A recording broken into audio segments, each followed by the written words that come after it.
The year is 2016. Off the back of The Walking Dead, Telltale is on top of the world and has had a number of games. More Walking Dead with Season 2 and Michonne, The Wolf Among Us and its nevermind. Tales from the Borderlands, Game of Thrones, rest in peace, Minecraft Story Mode, and Batman. And finally, it was time to return to the zombies once again. The Walking Dead, A New Frontier jumps forward 2 to 3 years from Season 2 and finally serves as a clean break from— who am I kidding? Clem is on the box art. Despite its new focus on Javi and his family drama, the world of The Walking Dead is seemingly a very small place. I'm told this is some guy from the show.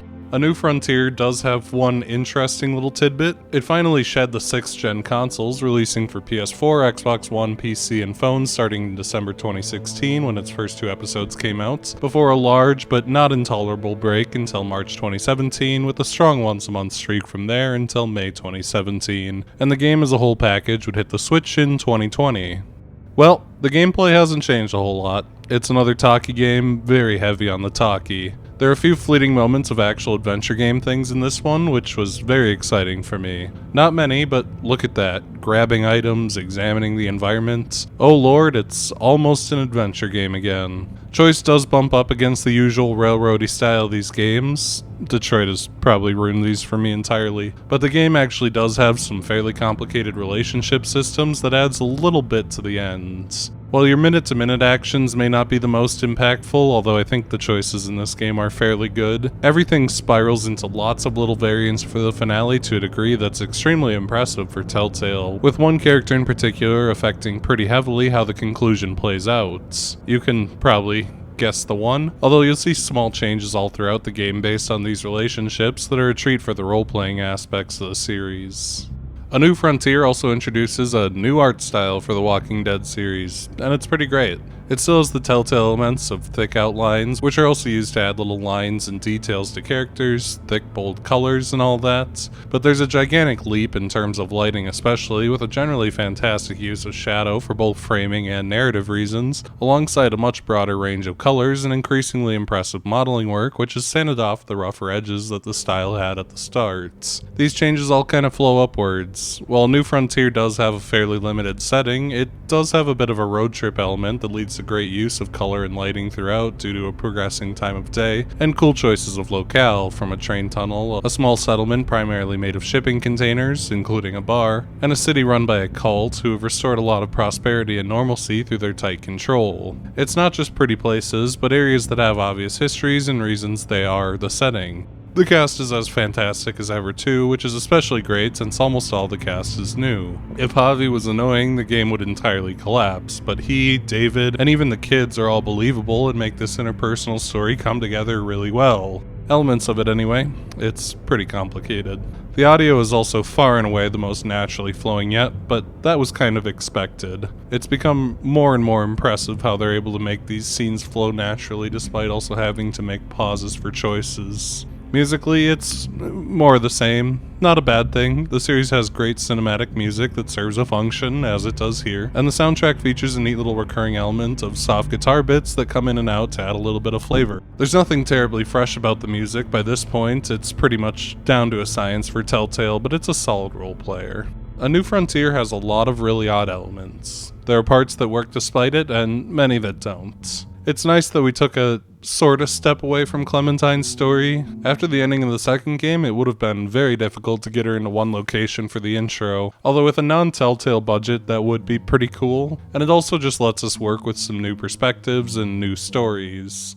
Javi is one thing that works. He's not a terribly complex or ambiguous character as Lee could be, nor as naive as Clem. He's a pretty regular, nice guy, a little stupid at times, but he works as a central character for this story. He's a guy with a lot of family issues that drive character conflict and progression. The Ties That Bind, Part 1, terrible title aside, is a really promising starting point. It's actually so good at getting you interested in what the story's setting up that the messier bits of the whole stand out even more for it, I think. We open at the start of the outbreak once again. Javi rushes home to his father's deathbed, just a little too late as always. His brother David punches him in the face, David's wife Kate gives him a hug. These two are mostly the parts that don't work as well, but we'll get to that.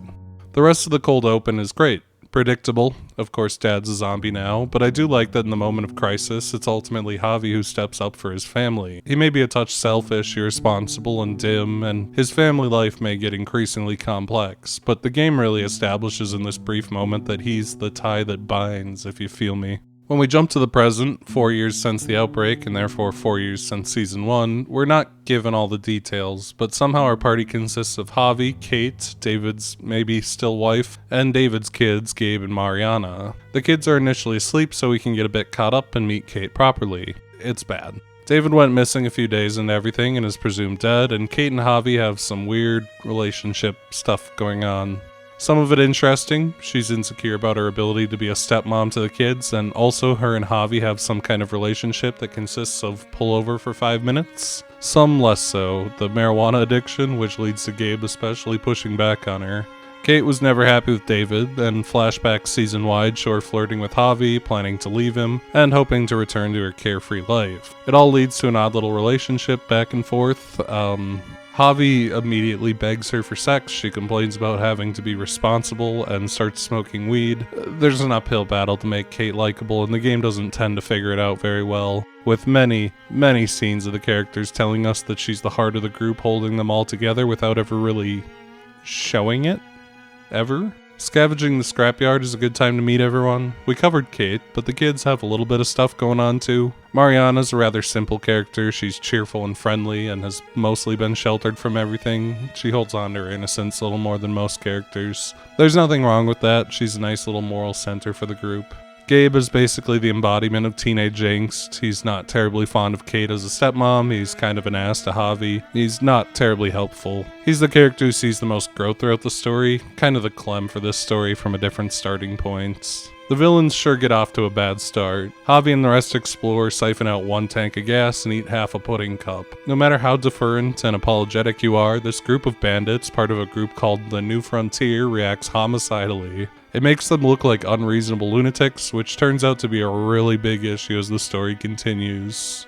Javi's family manages to slip out of danger, but Javi himself is taken hostage and is saved by the truck he's in being flipped off the road by Clementine. The thumbnail gives it away, but she's back and probably shouldn't be. And she causes a whole lot of problems. It's not her fault. I like the way her characters turned out. A slightly older, darker, and less trusting Clem who's lost everything and everyone, who has to regain that lost part of herself through Javi. There's bits and pieces of clumsiness. The game has to have very awkward flashbacks that get her here. Either Wellington gets destroyed by seemingly like 4 or 5 bandits, Kenny dies in a car crash teaching Clem to drive, which is really embarrassing, or Jane kills herself, and we eventually see her brief time with the New Frontier that ends in them repossessing AJ from her after she gives him medicine and forcing her out, which is all a little contrived at best. But for the most part, I was glad to have her back. The hard part is the audience. Really, we're predisposed to her. We already like her from the past games, even if Javi doesn't know if he should trust her. We do. Publishing stats for choices makes this a very apparent issue. A good ratio for a choice, I'd say, is like 60-40. You can't be perfect, but that's pretty close. Clem choices are almost universally like 90-10, even when it's paired up against Javi's family. We just don't know them as well as Clem, and Kate has a likability issue. I don't know what the solution is. There's really no writing around the problem, sans not including Clem or introducing her much later into the story so that you have more time with Javi's family. They certainly weren't ready to cut Clem out of the story. Clem and Javi end up in Prescott, a small and peaceful community that has a small bar run by Conrad and his wife Francine, and Javi also meets Tripp, the leader and generally nice guy, plus Eleanor, the nurse. Of course, Clem immediately shoots an arms dealer on accident due to a mix-up with some faulty ammunition. You can run cover for her and end up in jail. About 95% of players do this, which illustrates the Clem problem very well, or be honest about it being an accident and go free to kill some time. Both Tripp and Eleanor prove to be pretty cool people. You have the choice of going with one or the other in a vehicle back to the junkyard to save Javi's family, and it goes really bad. The New Frontier lunatics start shooting almost immediately. Mariana dies immediately. Even being the 3rd time they've done the someone gets shot out of nowhere thing, it hits hard because she's so innocent. At least when it came to how they did it in Season 2 and in Michonne, those characters were adults. This is This is pretty brutal. Kate takes a stray to the gut and needs to be rushed out, and Javi has the choice of staying with Clem to fight or leaving with his family as the episode draws to a close. You can probably take a guess how that split looks, but it's not good for the family. The good sides of this are apparent immediately, as are the bads. I think Javi has a lot going on for him. A very complicated family situation, a semi-antagonistic relationship with Clem, at least to start. Gabe doesn't feature terribly prominently here, but I think he works as he becomes more and more central to the story. There's promising seeds here planted alongside some sure disasters. The Clementine problem constantly directs me and most players to unconsciously side with the familiar, over attempting to care for the new guys. A worse version of Season 2's same issue with Kenny. Kate is Kate, and the New Frontier have already come off as cartoon villain, which becomes an increasingly large problem later on as we try to walk back this opening to make them more understandable for the sake of decisions. Released the same day, the very creatively named Ties That Bind Part 2 has one of the smoother set of transitions in the series, beginning on a brief flashback to Javi and Kate's relationship before the infection. It's awkward in a good way. Telling Kate's abusive husband and your brother that you're gonna steal Kate away from him is really weird and makes the whole thing more questionable given it's not just the result of the zombies and all that.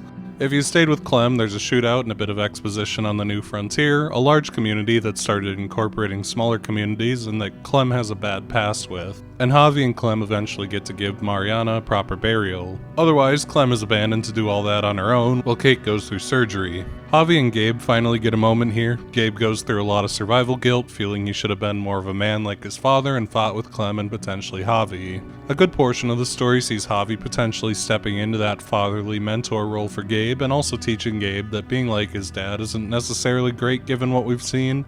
And this storyline is one of the stronger elements of the story, even though it kind of fades in and out of the background as it goes on. Then the New Frontier comes back in. Their revenge is a bit understandable, I guess, but there's so much going on. How did they capture Francine? Why was she outside of Prescott?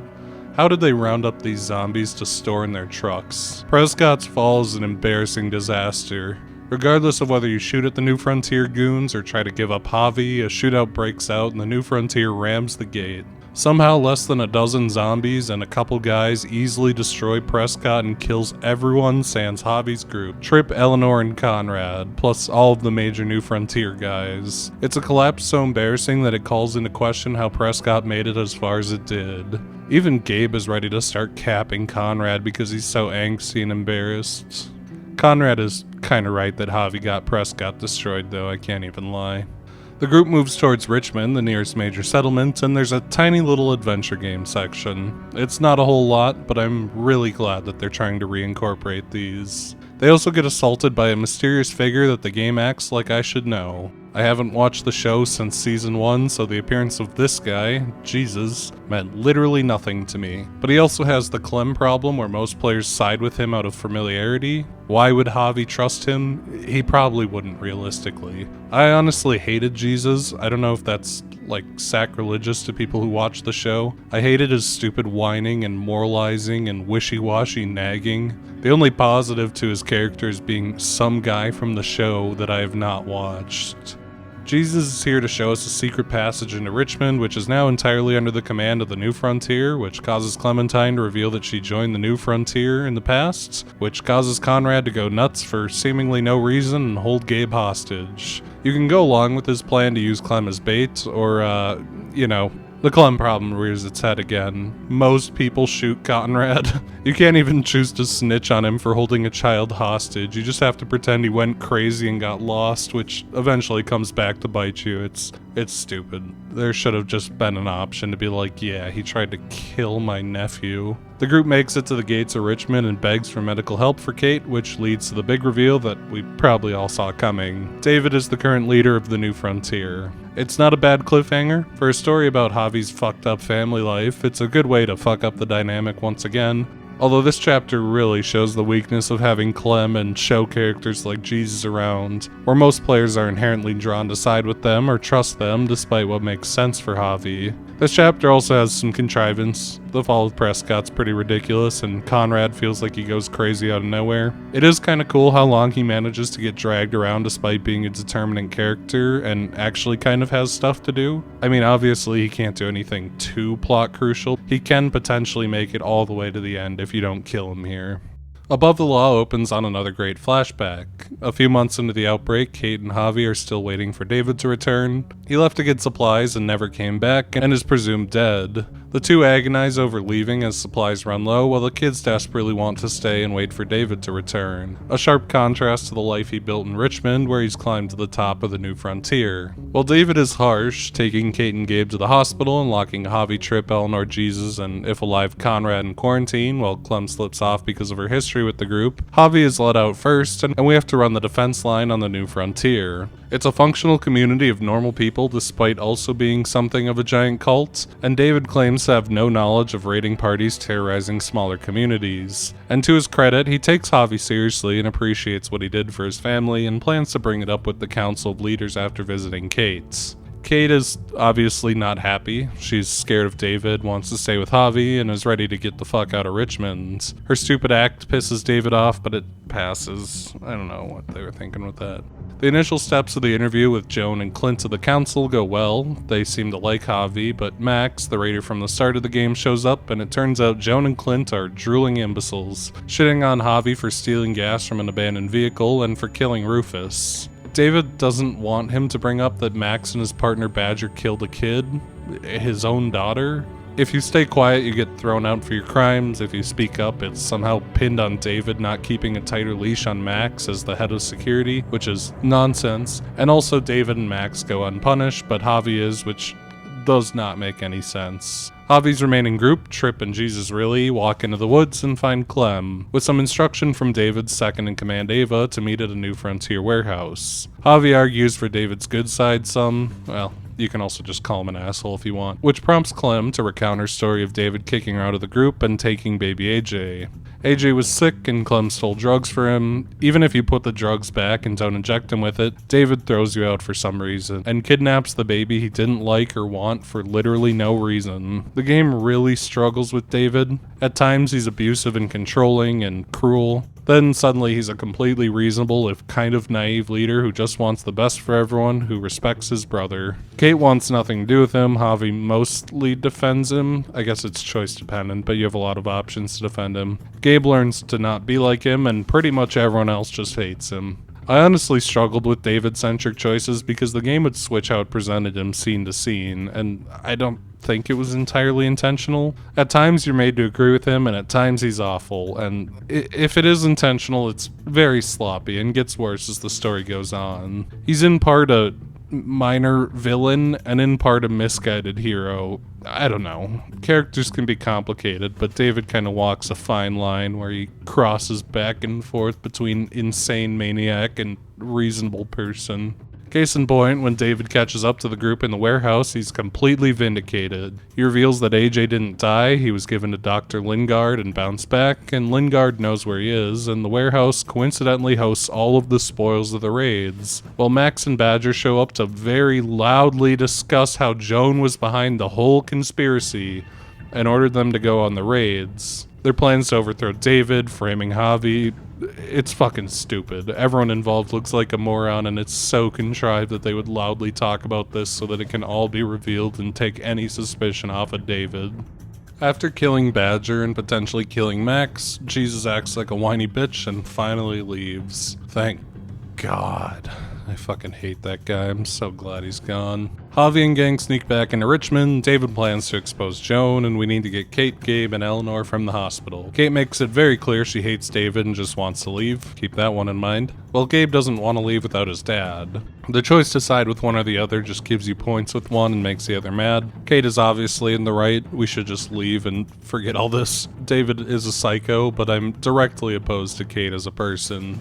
David's attempt to expose Joan goes nowhere. The game anticipates you killing Max, which leads to Joan easily pinning everything on David. But even if you spare Max and he spills all of the details, for literally no reason, Clint and Lingard still side with her because the story would end if Joan was taken out of power. And so the chapter ends with Javi and David arrested unceremoniously and Joan still on top of the New Frontier. This episode is kind of just the culmination of all the weird bits and pieces of a New Frontier. David as a character is all over the place. Villain, misunderstood hero, trustworthy, probably. Despite being the literal head of the New Frontier, he doesn't know about any of the evil stuff going on and it's all someone else. The plot is literally solved by characters announcing their evil plans out loud for no reason. And even when those plans are revealed, the neutral parties side with the villain for the sake of the plots. All it's really missing to be a real New Frontier chapter is some heavily skewed Clem and Jesus choices, I guess. And the ending is pretty limp in general, kind of just petering out and resetting the status quo so we can continue to hang out with the New Frontier for another chapter. Thicker Than Water is the big action climax before we wrap up the personal story that's kind of faded in the background, although it does get touched on here and there. The flashback at the start makes Javi look like such an ass if you just keep hitting the ball, it's really funny. Turns out going to jail again is a pretty minor setback. We get another little adventure game section, very appreciative, but ultimately get saved by Kate or Gabe depending on who we sided with last time. Javi quickly reunites with Eleanor and Tripp, who inform him that somehow zombies have overtaken Richmond, something vaguely blamed on Javi several times, which I literally do not have an explanation for. The group, including Ava, who's David's second in command, and Clem, go to the hospital to find Dr. Lingard, who both knows where AJ is and would probably help David because they're friends or something. Clem, I don't have good advice on your period. I'm a single ex-baseball player fucking my brother's wife. I've never even seen a diaper. Why are you asking me? Lingard is killing himself for some reason. He's implied to be a drug addict a few times, but he just vaguely says Joan will kill him or something because David or whatever, and asks you to kill him in exchange for information about AJ. You can just leave him too, but whatever. David is set to be executed and the group steals a truck, then the episode gets really weird really fast. Before we can go save David, Kate confesses her love to Javi. Your options are yes, I love you, or no, I hate you, kill yourself. Now don't get me wrong, I don't like Kate, but why are these the only two options? Was there really not room for a this is wildly inappropriate given David is alive and also David is going to be killed in 5 minutes, so can we deal with this later option? Or literally anything else? This whole sequence starts good. We leave Kate in the truck, thank God, and go to confront Joan. It's a bad plan, but I like the reveal of all the people we've killed. Badger, Lingard potentially, Max potentially, whoever the hell Lonnie is. And honestly, Joan makes a pretty good point before she starts executing random people. If she decided not to do that, she would have just won. You get to choose who's spared, either Ava or Tripp, and whoever you try to spare is executed, which is a really fun outcome. It leads to the survivor feeling a lot shittier about it and being pissy with you, and subverts the usual formula of the game just going along with whatever you say. Then all of a sudden stuff gets really stupid really fast. Clint finally decides it's time to do something and convinces Joan to just throw Javi, David, and the rest out because it's too much effort. You can agree to this and David will be freed and immediately steal a gun and start massacring civilians while trying to shoot Joan as she escapes, or you can just shoot her yourself. I'm not quite sure how to parse that first option. It sounds insane, but I didn't choose it. But it's not like it doesn't go insane either way. The whole city breaks out into a big riot, the guards start just killing people for some reason. Kate has a fit of psychosis and drives a truck through dozens of civilians, almost runs over Javi, can potentially run over Conrad if you didn't kill him. Kate then crashes the truck into a wall and the truck explodes and zombies start pouring into Richmond. That's it. I mean, I guess the chaos at the end is the point, but Kate looks like an absolute maniac, David looks like an absolute maniac. Javi's agency is pretty limited since the maniacs just destroy everything regardless of what you do. The whole Kate romance payoff is very clumsy at best and just comes down to one choice where you either tell her to fuck off or say I'm gonna marry you. And the last episode is undone within 5 minutes of the start. It's a huge fucking mess, honestly. From the Gallows reframes everything to go back to the family drama, opening on a nice flashback to Javi and David's father telling them to look out for each other in the light of his cancer diagnosis. The New Frontier is basically wiped out, they're finished, all their leadership is dead, most of their civilians are dead. Kate somehow survives a truck explosion and a bunch of zombies, I guess, and now it's time to move on. The group ends up with what's left of Richmond survivors in a makeshift hospital, and everyone obviously hates them, which I do like a lot. Not helped by David getting his own wave of psychosis and breaking a woman's arm and killing her already bitten husband, which causes Gabe to immediately reconsider his idolization of his dad and everyone else to be a bit on edge. Despite saying that, you can meet David on the roof after this and be like, yeah man, it happens, I'm here for you. The game even does a pretty good job of justifying David, his military instincts, his concern for his family, his guilt for abandoning them. The fine line between complex character and the writers not knowing what they're doing is very blurry with David. After some walking and killing off Ava or Tripp, whichever one survived, the game kinda just has to do the thing. At this point, David and Kate have decided to flip sides. David wants to get the fuck out of Richmond, go home, and start over, and for some reason, Kate goes insane and wants to stay in the destroyed and overrun Richmond to help random people who hate her for no reason. This leads to Kate dumping David and throwing Javi immediately under the bus to get at him. No matter what you say, he assumes you two were banging and starts trying to kill Javi. The option to not fight back is nice, as a cap to the flashback stories and Javi's guilt for not being there, but the escalation is completely insane, and once the fight ends, David kidnaps Gabe and zips off, despite Gabe's protests, while Kate for some reason shows no concern for Gabe and wants to go into Richmond alone to save them all because she's stupid, I guess. The ending is only partially up to you. Go after Gabe or go after Kate, but it's also partially up to the kind of Clem you've made in her flashback stories, which is absolutely the coolest thing about the game. The major choice is if she follows you on your choice or goes on her own path, but how you played Clem causes some of the dialogue and the description in the ending slides of why she made her choice different, and a similar relationship meter carries over to other characters, with David, Kate, and Gabe especially having different descriptions of your impact on them depending. It's a really cool, if pretty underplayed mechanic that really could have been expanded into something great. I went after Gabe and my Clem chose to split up.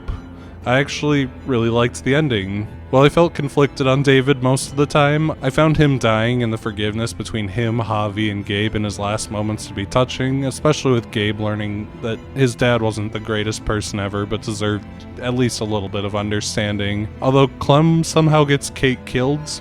Great job, Clem. If Clem goes with you to save Gabe, Kate dies. Yeah. But David can be saved. You can either exile him or bring him back to Richmond from there, although he will abandon his family in shame after. If both go after Kate, she's saved and you have to suffer through more Jesus, but David and Gabe end up dying. It sounds like there's a nice moment between Clementine and Gabe at the end, but also, goddamn. And if you didn't reject Kate, you get with her in the end. And if you followed Kate and Clem went on her own to follow David, both Kate and Gabe managed to survive, which I guess is the optimal ending, but those weren't my endings. The game then just kinda wraps up neatly. Richmond is saved off screen by Jesus and these guys, and Jesus has like a morph suit and a katana for some reason. Jesus leaves Richmond in Javi's care as the leader of the new frontier, although Javi can reject it. And that whole thing is really weird. I don't really know what to make of that and don't like it. And Clem heads off to find AJ with a teaser for the final season.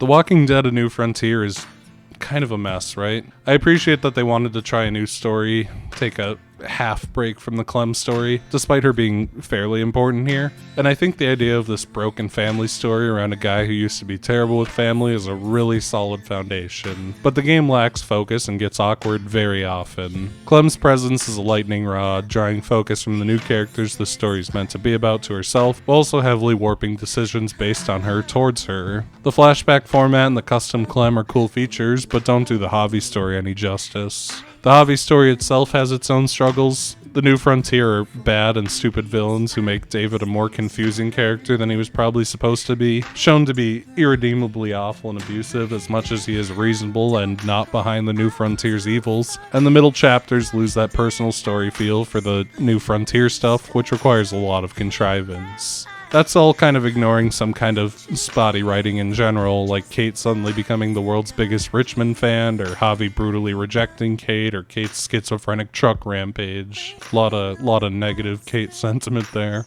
There's good stuff here in spots. I think Javi's a very strong character. Clem's little B-plot is decent. I really liked the ending I got, and the game looks super nice. But it's sort of a clumsy story that comes together most of the time, and I'm not really sure how I felt about the game as a whole.